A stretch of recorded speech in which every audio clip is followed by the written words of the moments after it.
Энэхүү миний видеог та үзэж буй бол анхаарлаа сайтар төвлөрүүлэх юуны өмнө хүсье.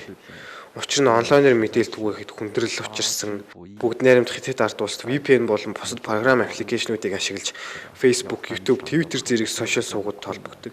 Гэтэл интернетийн хурд мэдгэцгүйж удааширч нийтэд маш их гацалтай орж байна. Миний хувьд видео хийж энэхүү мэдээллийг цацхаас өөр ямар ч боломж алга. Арга мухардад энэхүү арга хэмжээг авлаа. Видео мэдээлэл цацсны зорилго бол ухаанд юу болоод байгааг энэхүү дахал гихч нь юу юм бэ? Ухааны арт иргэд бид яаж амьдарч буг нутаг нэгт найз нөхөд сайхан сэтгэлд олон хүмүүст ойлгуулахыг зорьсон юм. Өнөөдөр Ухаан хотын уугуул иргэд бид маш ноцтой байдалд амьдарч байна. Одоогийн байдлаар Ухаан хотын бүх олон улсын болон орон нутгийн бүх тээврийн хэрэгслүүд тэрж байдхан Ухаан хот доторх олон нийтийн тээврийн хэрэгсэл нийтээрээ хавтгаатай зогссон. Мөн бензин клокууд ажиллахаа болсон тулгамдаад буй нөхцөл байдалд яах ёстойгоо асууж байна. Жишээ нь танай гэр бүлийн ойр дотны хин нэгэн хүний биеийг муудаад эмнэлэг орох хэрэгтэй боллоо гэж бодъё. Та түргэн тусламжийн 100 дугаар руу залгаад үз холбогдох боломжгүй. Завгүй гэсэн хариултыг л сонсно. Тэгвэл халдвар авсан гэж сэжиглээд түүнийгээ шалгуулахаар эмнэлэг рүү оч. Та эмнэлэг орч чадахгүй. Унаач болдохгүй. Эмнэлэгт хүрсэн ч асуудалтай.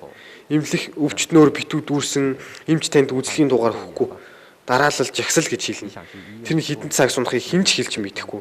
Энэ хугацаанд халдвараа шалгуулах гэж иргэсэд халдвар авах эрсдэл өндөр. 1 сарын 23-ны өдөр Ухаан хотыг тусгаарласан. Тэгвэл тусгаарлахаас өмнөх өдөр болох 22-ны өдөр Ухаан хотын төвүүдэд маск зүүсэн хүмүүс маш цөөхөн гудамжинд хүмүүс даалуу тоглоод хоорондоо буу халаад худалдаачтай харилцаад л. Иймэрхүү дүр зургийг би өөрийн нүдээр харсан. Тэгэхээр Ухаан хотын захиргаа холбогдох байгууллагууд юу хийж байсан юм? Хотын удирдлагууд амар жимээр амьдрах 2019 оны 1-р сарын 22-ны хүртэл ямар ч мэдээлэл аваагүй байж таарах уу? Хэрвээ тэд мэдээлэл авсан юм бол ард иргэдээс сэрэмжлүүлэг болгон олон нийтийн мэдээллийн хэрэгслэр яагаад мэдээллээгүй юм бэ? Хэрвээ тэд мэдээлэл аваагүй бол хотын захирагчдын үүрэгт ажилд огт тэнцэхгүй хүмүүс байх нь. Тиймээс эрт зайлах хэрэгтэй байсан болж таарна.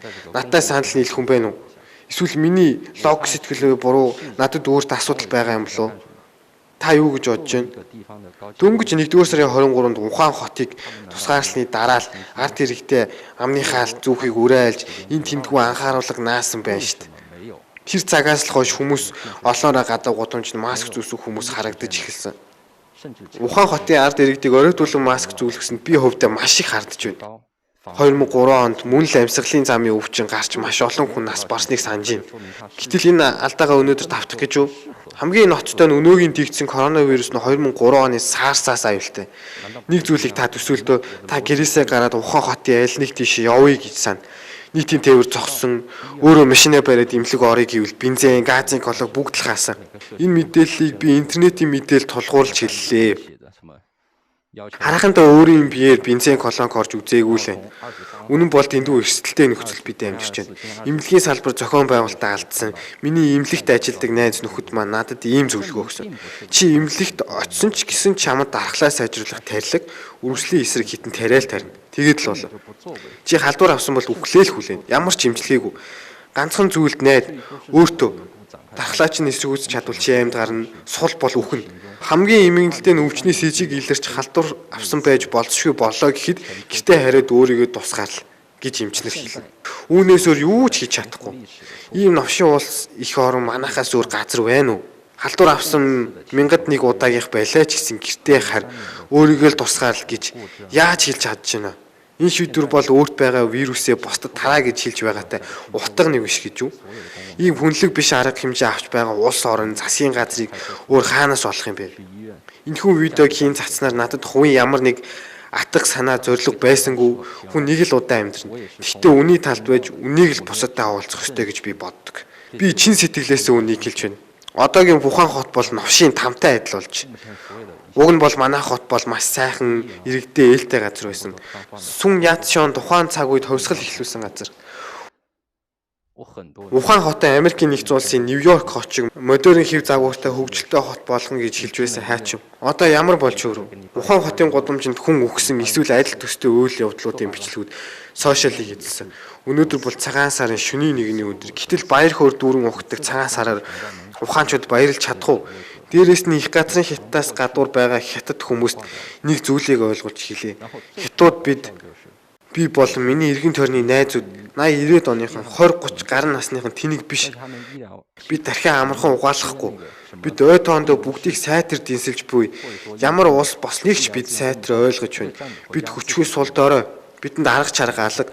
Бүрэн зүсгэлсэн армийн өөдөөс үнэлцэд ямар ч нэмэргүй. Тиймээс энэхүү видеог үзэж байгаа их газраас гадуур байгаа хятад хүмүүст хандаж энэхүү бичлэгийг дэлхийн нийтэд түгээж өгөхөд дэмжлэг хүсье. Олон нийтийг хамруулж дуу хоолойгоо нэгтгэн бүгд найрамдах хятад ард улсын засгийн газарт хүргэе. Ирэх баригчид өөрсдөө чинхэн арал руу дөрвөж ард иргэдэд тахалтай тэмцэж бүү мэт дүр эсгэж байна. Энэ тахал нь олон нийтэд зарлаад байгаатай адил биш. Шинж тэмдэг нь ханаа нь халуурна гэж тодорхойлж байгаа ч халуураагүй ханиалгаагүй тохиолдолд коронавирус туссан байх магадaltaй юм. Амьсгалын замаар цогсохгүй нүдээр ч халдуурлана гэдэг нь батлагдсан. Үнийг орон нутгийн эмч эмнэлгийн ажилчид хүлээн зөвшөөрлөө.